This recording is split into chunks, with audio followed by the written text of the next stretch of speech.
بڑے سے بڑا مفکر، بڑے سے بڑا اچھا ادیب، عالی نسب شاعر جب بھی لکھتا ہے تو کتاب کے ابتدائیے میں مجبور ہوتا ہے لکھنے پر کہ میری کتاب کو امعان نگاہ سے پڑھیے، اگر کوئی غلطی، کوئی کوتاہی، کوئی سکم پائیں تو براہ کرم مجھے آگاہ کریں تاکہ آئندہ ایڈیشن میں اس کی اصلاح کر دی جائے۔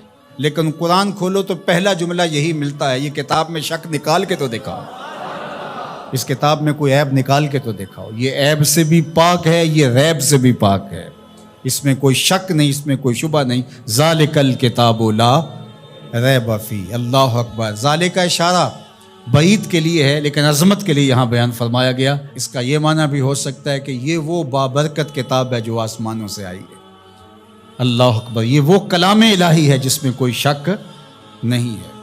ہدی للمتقین، یہ کتاب متقیوں کے لیے ہدایت ہے، اللہ اکبر۔ اس کتاب کو ہدی للناس بھی کہا گیا، تمام لوگوں کے لیے ہدایت، اور ہدایت کے مفہوم کو آپ اچھی طرح سمجھتے ہیں، رہنمائی کرنے والی، راستہ دکھلانے والی، منزل تک پہنچانے والی، اندر کی بیماریوں کو دور کرنے والی، باطنی امراض کے لیے شفا۔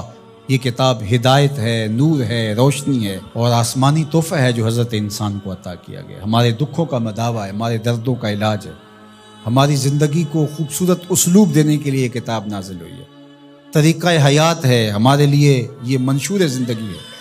اس کتاب کے ساتھ ہمارا جڑنا ہمارے لیے اللہ کی قربت کا سبب و ذریعہ بن سکتا ہے۔ تو کہا ہدی للمتقین، یہ ہدایت ہے کن کے لیے؟ للمتقین، متقیوں کے لیے، اللہ سے ڈرنے والوں کے لیے۔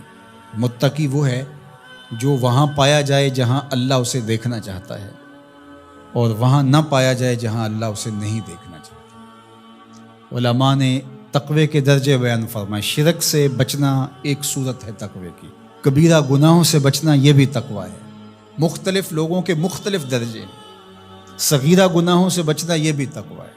جتنا منصب بڑا ہوگا اتنا تقوی کا معیار بھی اس کو اتنا بڑا رکھنا پڑے گا۔ امام اعظم علیہ رحمہ، آپ کسی سے قرض لینا تھا تو دروازے کو دستک دے کے آ کے گلی میں دھوپ میں کھڑے ہو گئے، تو کسی نے کہا حضرت دیوار کا سایہ پڑ رہا ہے تو آپ یہیں کھڑے ہو جائیں۔ کہا مقروض سے نفع حاصل کرنا یہی سود ہوتا ہے، تو میں اس ڈر سے سائے میں نہیں کھڑا ہو رہا کہ یہ کہیں مبادہ سود نہ بن جائے۔ تو مختلف لوگوں کا مختلف تقوی ہوتا ہے، اللہ اکبر۔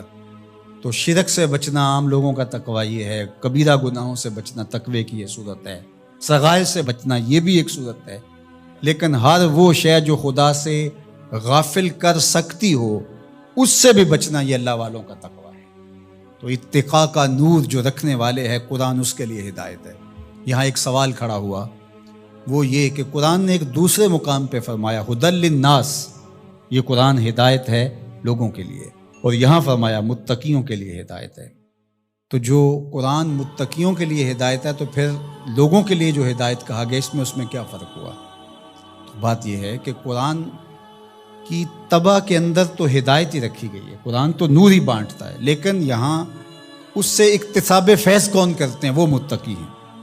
قرآن ہے ہدایت، سراپا ہدایت، لیکن جو کفار ہیں، مشرکین ہیں، وہ اس ہدایت کے سرچشمے سے کچھ حاصل نہیں کر پاتے، اس سرچشمے کے پاس بیٹھ کر کے بھی اندھیرے میں رہتے ہیں، لیکن جو متقی ہیں وہ قرآن سے نور حاصل کر کے اپنی زندگی میں چراغاں کر لیتے ہیں، یعنی اکتساب ہدایت متقی کرتے ہیں۔ لیکن قرآن مجید جو ہے وہ سراپا ہدایت ہے، وہ سب کے لیے، اگر کافر بھی ہدایت لینا چاہے تو قرآن اس کو بھی دے گا، لیکن اگر وہ نہیں لینا چاہتا بلکہ اس کی ضد بڑھتی ہے، اس کے اندر جو ہے وہ حسد بڑھ جاتا ہے، اس کی دشمنی بڑھ جاتی ہے۔ قرآن مجید میں اللہ تعالیٰ نے دوسرے مقام پر ارشاد فرمایا وَنُنَزِّلُ مِنَ الْقُرْآنِ مَا هُوَ شِفَاءٌ وَرَحْمَةٌ لِّلْمُؤْمِنِينَ وَلَا يَزِيدُ الظَّالِمِينَ إِلَّا خَسَارًا۔ یہ شفا ہے، رحمت ہے مومنین کے لیے، لیکن جو ظالم ہے ان کا نقصان زیادہ ہوتا ہے، وہ خسارہ زیادہ حاصل کرتے ہیں۔ يُضِلُّ بِهِ كَثِيرًا وَيَهْدِي بِهِ كَثِيرًا، اسی قرآن سے کچھ ہدایت لیتے ہیں اور اسی قرآن سے کچھ گمراہ ہو جاتے ہیں۔ تو قرآن کا قصور تھوڑا ہے۔ باراں کے در لطافت تبش خلاف نیست، در باغ لالا رویت و در شورا بوم خاص۔ بارش کی فطرت کے اندر، طبع کے اندر کوئی اختلاف نہیں، اس کے فردوس بدامہ قطروں کے اندر زندگی ہے، نور ہے، تازگی ہے، لطافت ہے، برکت ہے، حیات ہے۔ لیکن وہی بارش جب باغ میں برستی ہے تو لالا کے پھول پھوٹتے ہیں، گلاب مہکتے ہیں، کلیاں چٹکتی ہیں، یاسمین، نسرین، نسترن اور چنبیلی کے پھول بہار دیتے ہیں۔ اور وہی بارش جب گندگی کے ڈھیر پہ برستی ہے تو تعفن پھیلتا ہے، بدبو پھیلتا ہے۔ تو اب قصور بارش کا ہوا یا اس گندگی کے اندر چھپی ہوئی غلاظت کا؟ اس لیے قرآن ہے شفا، سراسر شفا ہے، سراسر نور ہے، سراسر روشنی ہے۔ لیکن اس کے لیے کیسے ہوگا جس کے اندر کفر کی بدی چھپی ہوئی ہے اور وہ جس سے روشنی لینا ہی نہیں چاہ رہا۔